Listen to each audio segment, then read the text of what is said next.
Le carton invité du Déj Matinal Info ce matin s'intéresse aux comités nationaux des professeurs d'histoire-géographie. Ils ont tenu leur toute première assemblée générale samedi dernier et pour en parler, je reçois deux invités. Nous avons Madi Zongo, lui est coordonnateur du comité national des professeurs d'histoire-géographie et Augustin Zongrana qui est coordonnateur adjoint du comité national des professeurs d'histoire-géographie. Déjà, on va commencer par parler de ce comité. Il y a eu des changements à la faveur justement de ce que vous avez tenu le week-end dernier. Pourquoi un tel comité? Quel est son objectif recherché?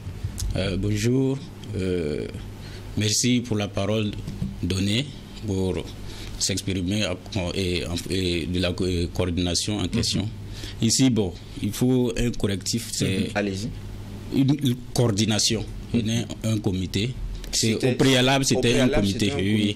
Maintenant, voilà, nous sommes passés à la coordination nationale des professeurs d'histoire et géographie et de français, histoire et géographie.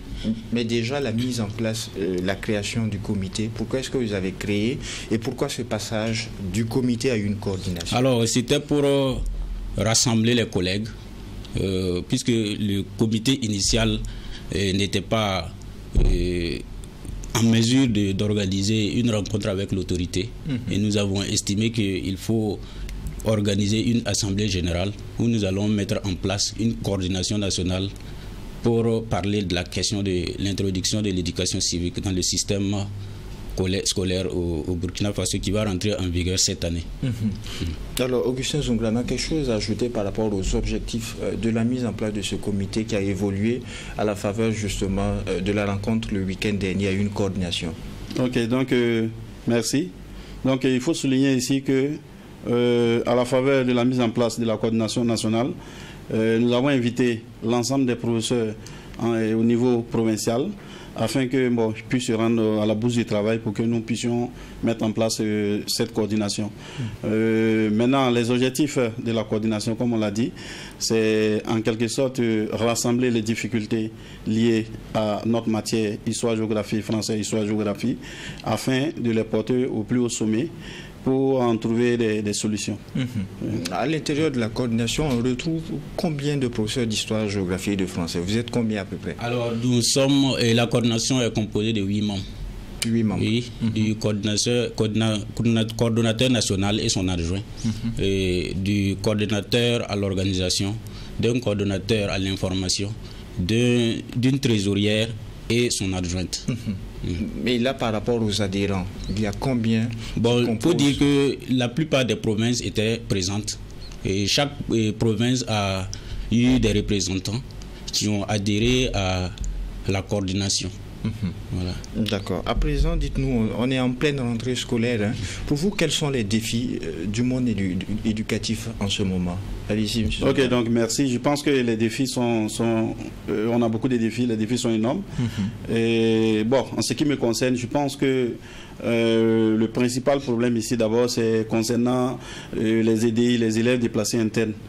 Je pense que c'est lieu pour moi aussi de saluer peut-être les efforts consentis de part et d'autre au niveau étatique dans le but de donner à ces élèves-là en tout cas un cadre approprié pour éviter la déscolarisation en quelque sorte. L'autre défi aussi majeur, c'est concernant les enseignants, les difficultés liées au métier.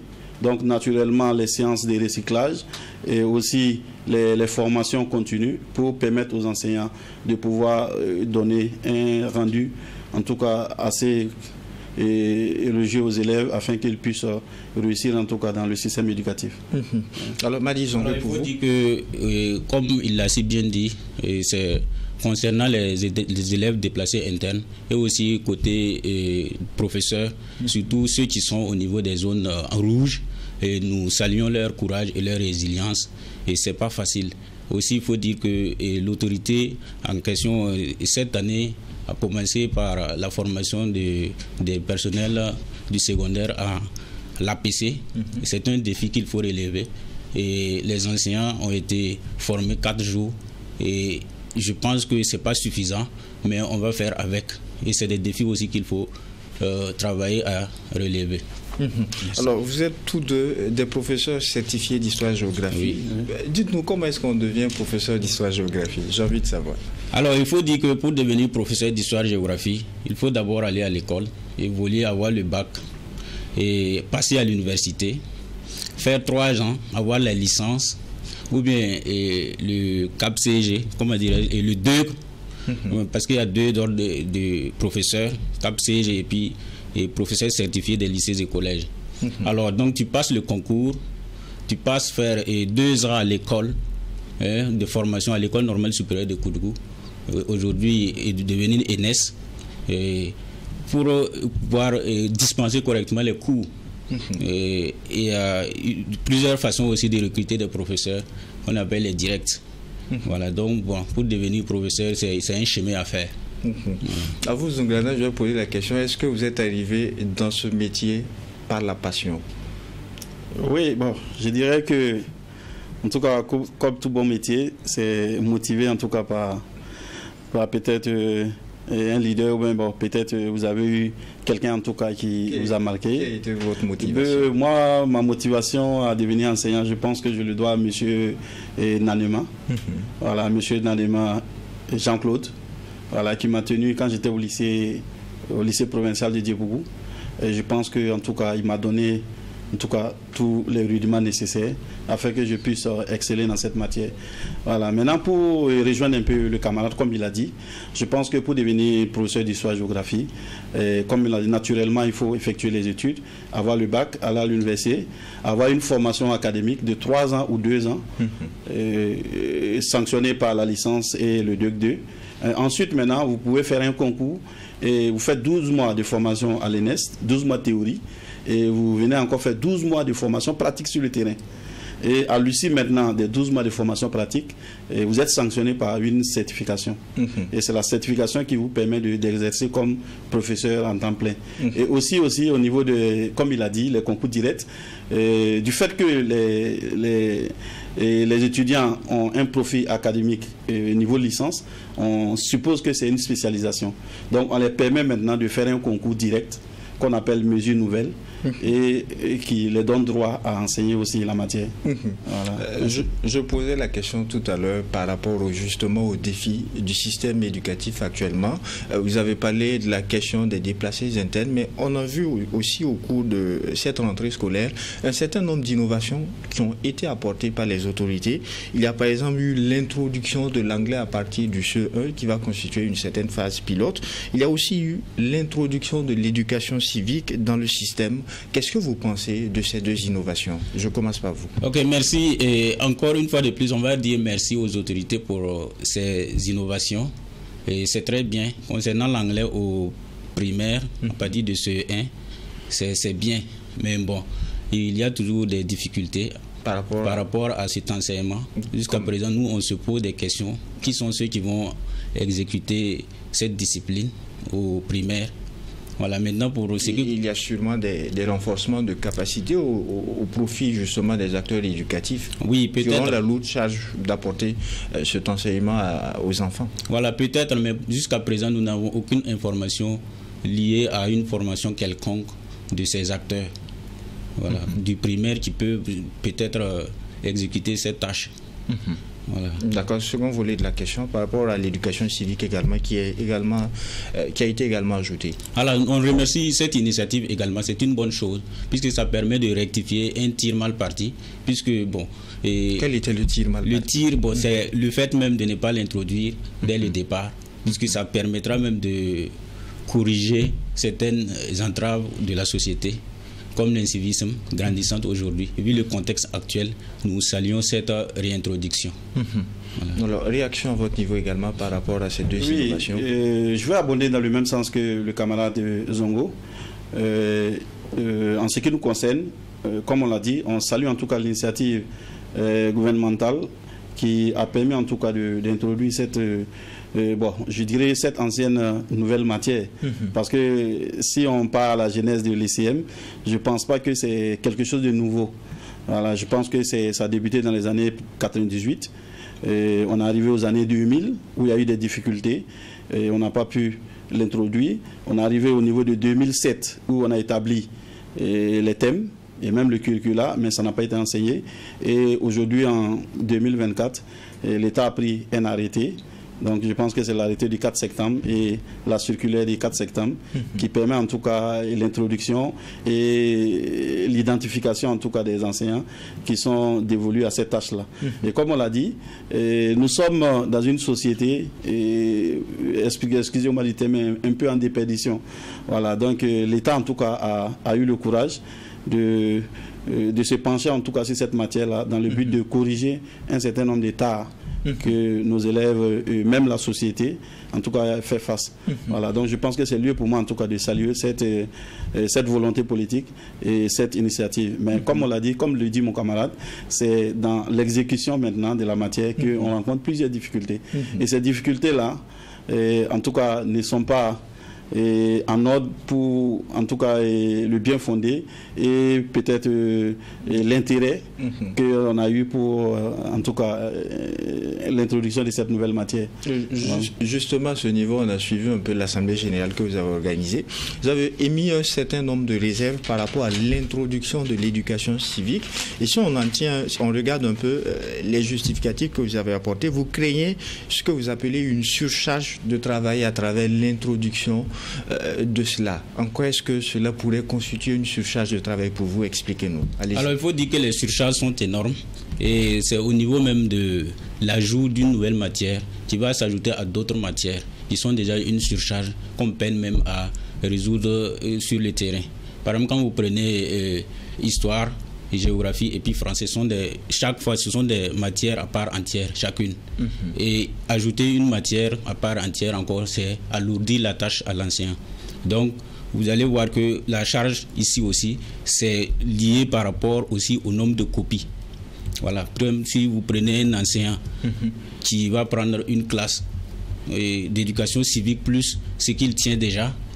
Au départ, normalement, un enseignant, il doit se limiter à 4 classes, si c'est 4 heures.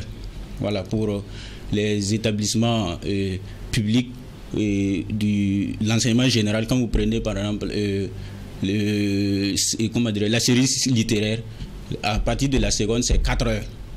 Et la série scientifique, c'est 3 heures de la seconde.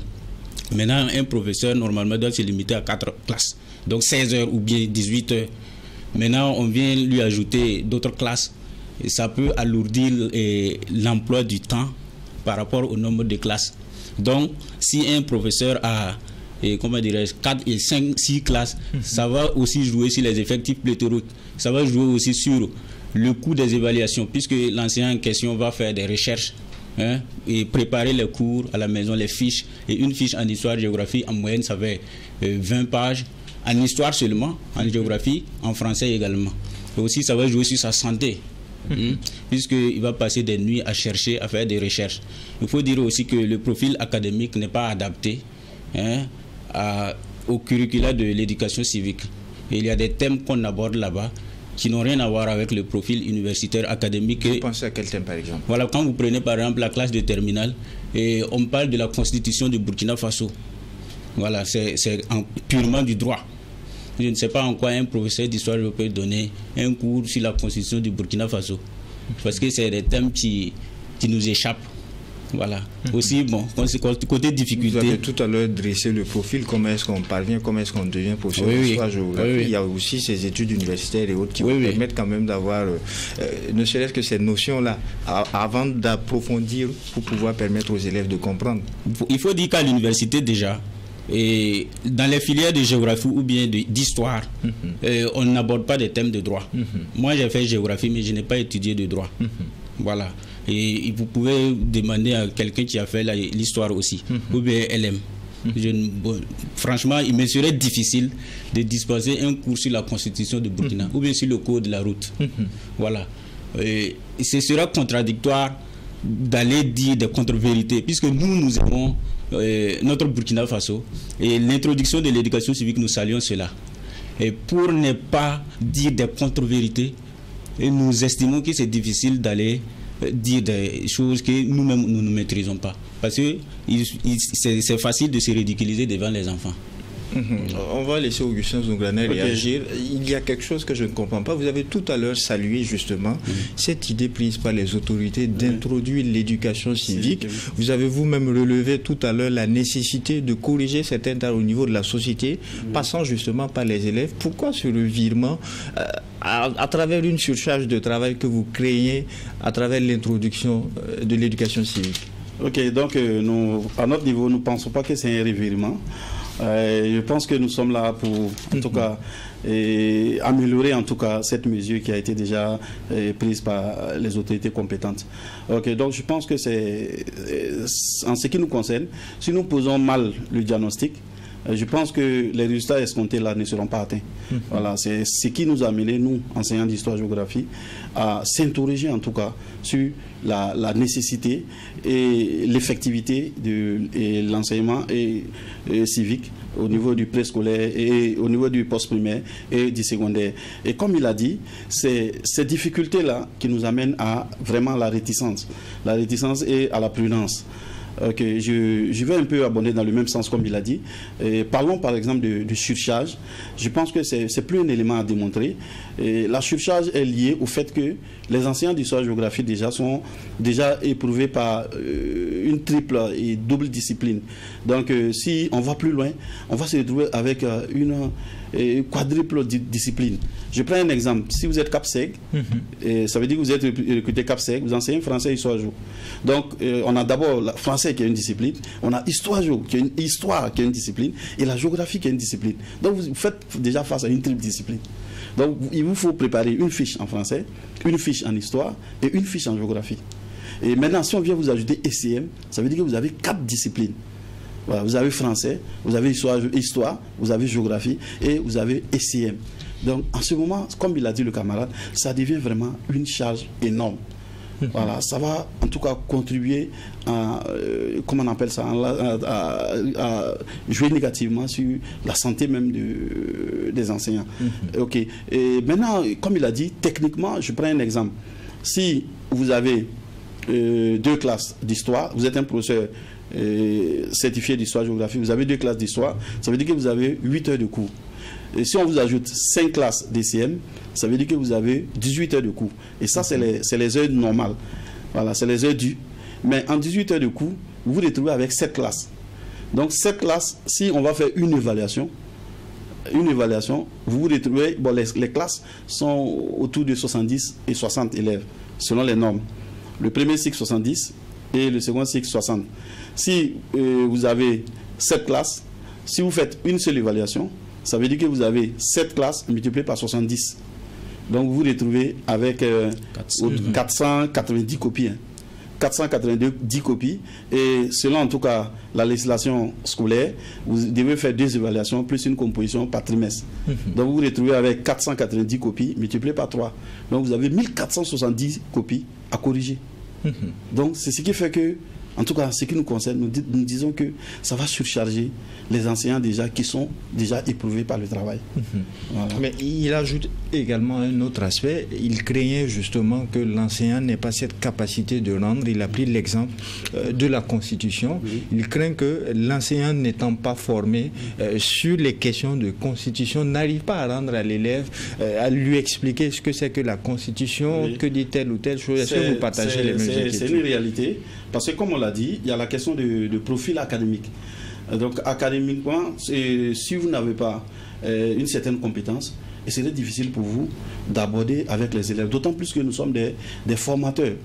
Donc nous sommes censés former les élèves. Et si vous arrivez devant un élève et que vous n'êtes pas outillé, ça risque en tout cas de donner l'effet contraire. Je prends un exemple. Pour un enseignant de droit qui doit enseigner la Constitution, ça sera carrément différent avec un enseignant de mathématiques. Mais il y a aussi l'autre question que j'ai posée en début d'émission. Il y a nécessairement, quand on prend ce genre d'initiative, il y a nécessairement des renforcements de capacité au profit des acteurs. Oui. Effectivement. Pourquoi ne pas attendre justement cela avant de parler de surcharge de travail? Attendez peut-être de voir est-ce que le gouvernement ne va pas essayer de mettre en place le renforcement de capacité au profit des acteurs que vous êtes pour que vous puissiez comprendre un certain nombre de thématiques dans l'éducation civique. Bon, à ce niveau, il faut dire que bon, même cela, et comme le camarade, le collègue l'a dit, c'est pas une formation de quelques jours qui peut résoudre ce problème. puisqu'il faut vraiment faire une formation de 24 mois en moyenne pour pouvoir dispenser un cours pareil. C'est très difficile pour organiser une formation de 3 à 4 jours, comme on vient de le sortir là, pour pouvoir être compétent sur le terrain. Donc si on revient même sur ces événements qui viennent de passer, concernant l'APC, là, c'est encore difficile, puisque d'ailleurs même les encadreurs disent qu'il faut aller doucement, il faut au moins 3 ans pour pouvoir comprendre ce qui se trouve dans les programmes d'APC. Oui, réaction également. Oui, bon, c'est comme il a dit, ce sera difficile, d'autant plus qu'il faut vraiment assez de temps pour une formation sur le plan didactique. On ne peut pas, si on doit procéder par des formations de 3 jours, de 4 jours, je pense que ça sera carrément un coup d'épée dans l'eau. Ça ne va pas produire en tout cas des résultats, parce que ceux qui sont censés en tout cas, ou bien ceux qui sont désignés pour cette tâche-là n'auront pas assez en tout cas de rudiments nécessaires pour en tout cas enseigner les élèves. Voilà. Et aussi en termes de difficultés, comme on l'a dit aussi, il faut remarquer qu'il y a un autre aspect que les gens ignorent. C'est avec la généralisation de l'ECM à tous les ordres d'enseignement, ça veut dire de la 6e en première, ça va constituer à mon avis en tout cas une charge pour l'État, une charge même je dirais économique. D'autant plus que quand vous prenez les établissements avec l'ECM, le volume horaire a grimpé. Donc, beaucoup d'établissements ne sont même pas en mesure de pouvoir même trouver des personnes pour exécuter cette tâche-là. Alors qu'on sait que, bon, au regard des réalités du pays, on traverse une crise sécuritaire et l'État en tout cas fait l'effort quand même de pouvoir mobiliser les ressources. Si on doit, de manière tacite comme ça, imposer une matière et qu'on n'a pas tous les rudiments nécessaires, je pense que ça va poser un problème même au niveau de l'État. Et aussi, pour être dans la même dynamique aussi que mon collègue, nous sommes dans une nouvelle approche pédagogique qu'on appelle APC. Donc on a quitté l'approche par objectif, le PPO, pour l'APC. Ça veut dire que c'est une nouvelle dynamique pédagogique. Et dans la nouvelle dynamique pédagogique, on a tendance à aller vers la spécialisation. Maintenant, si on veut aller vers la spécialisation et que on revient encore en arrière, greffer une autre matière à des gens déjà qui sont déjà éprouvés, je pense que ça sera difficile. D'autant plus qu'avec l'APC, avec l'approche par compétence, on cherche à avoir des enseignants dont le profit est vraiment taillé sur mesure. Je prends un exemple, quelqu'un qui a une formation en histoire, enseigne que l'histoire, quelqu'un qui a une formation en géographie, enseigne que la géographie, quelqu'un qui a une formation en chimie, enseigne que la chimie, et ça va permettre en tout cas de former des ressources humaines de qualité. On est tout dans la 2e semaine de la rentrée. Vous avez émis vos inquiétudes déjà au 5 octobre. Mais j'ai envie de vous poser cette question. J'ai comme l'impression que vous avez été surpris par la décision. Est-ce que le monde éducatif n'a pas été associé à la prise d'une telle décision? Parce que vous semblez être surpris. Bon, à ce niveau, je peux dire oui. Bon, nous aussi, c'est sur les réseaux sociaux que nous avons appris l'introduction de l'éducation civique. Comme il le disait, ça me permet de corriger l'arrêté qui date du 3 septembre. Et encore une circulaire de cette même date-là. Et il faut dire que l'organisation même de l'emploi même du temps ou des programmes de l'éducation civique a été initiée à Manga à partir du 21 et le 26 juillet. Sous l'égide même du directeur général de la qualité de l'éducation formelle. Et c'est sous les réseaux sociaux que nous avons appris cela. Et à partir du 3 septembre, nous avons vu l'arrêté ministériel qui dit que ça sera introduit cette année au poste primaire ou au secondaire. Et la circulaire de la même date qui dit que ce seraient les professeurs d'histoire et français histoire qui vont dispenser cette discipline. Donc on a été surpris. Et jusqu'à preuve de contraire, on n'a pas de camarades associés à ces ateliers. Vous allez estimer qu'on vous demande un peu trop peut-être, mais est-ce qu'il n'y a pas aussi ce sacrifice à faire, étant donné que c'est pour le bien-être de la nation? Et aussi, j'ajouterai quelque chose, la comparaison n'a pas lieu d'être, mais ça s'applique également au niveau du poste primaire. Vous avez le seul enseignant au niveau du primaire qui a plusieurs disciplines, qui fait histoire géographie, qui fait calcul, qui fait maths, qui fait français et tout. Ok, donc je pense que comme vous venez de le dire, il n'y a pas lieu de faire une comparaison. Bon, d'abord, Et nous allons saluer en tout cas l'engagement et la persévérance de nos collègues enseignants du primaire, parce qu'ils font déjà un effort assez... À leur niveau, ils ne se plaignent pas, mais ils vont également appliquer la même discipline. Oui, et nous disons qu'en réalité, nous ne vivons pas les mêmes difficultés.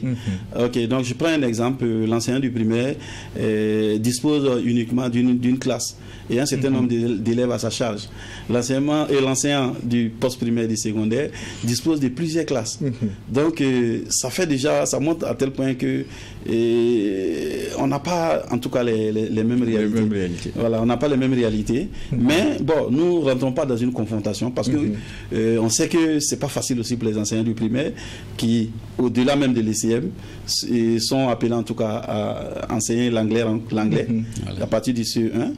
Voilà, donc je pense que c'est lieu pour nous en tout cas de dire que nous sommes en tout cas tous éprouvés par les difficultés, d'autant plus qu'on a des collègues qui sont dans les zones à fort défi sécuritaire, on a des collègues également qui travaillent malgré les moyens assez dérisoires, mais qui effectuent en tout cas convenablement le travail.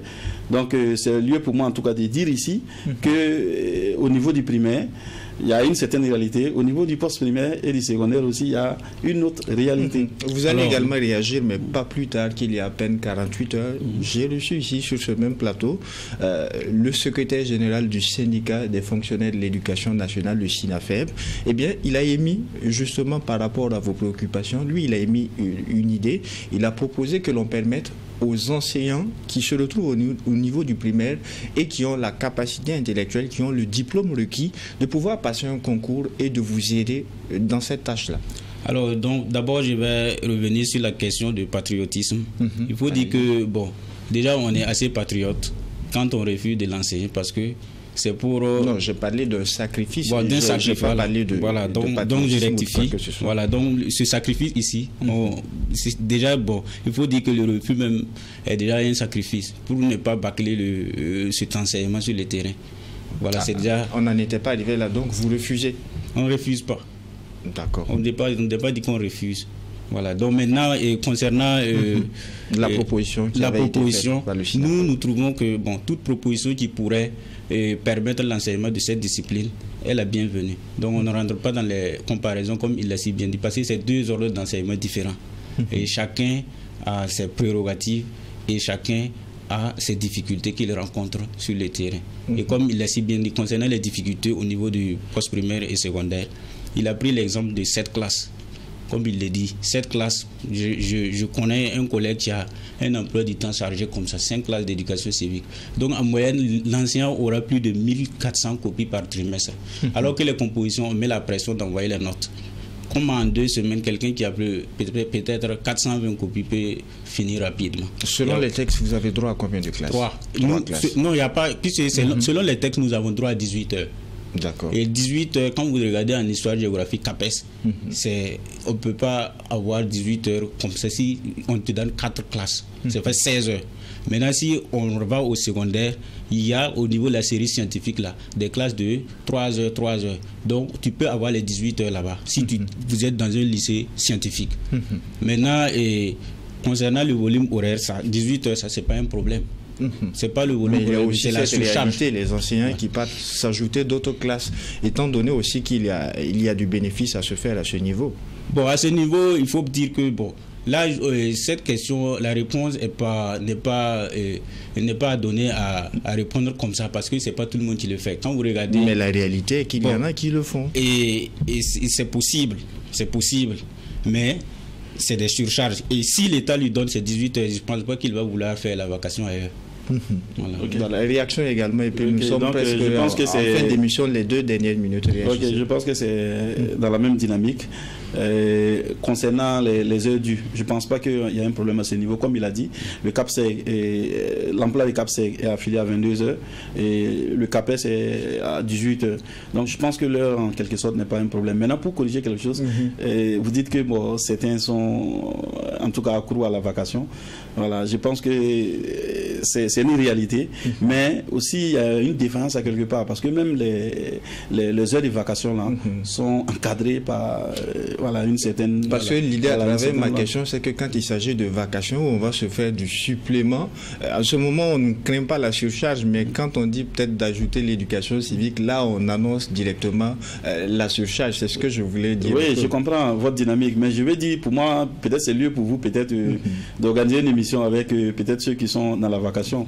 Ils vous diront une certaine réalité. Vous connaissez entre vous les acteurs. Hein? Oui, ben c'est pour vous dire que c'est même la vacation, c'est un métier assez périlleux.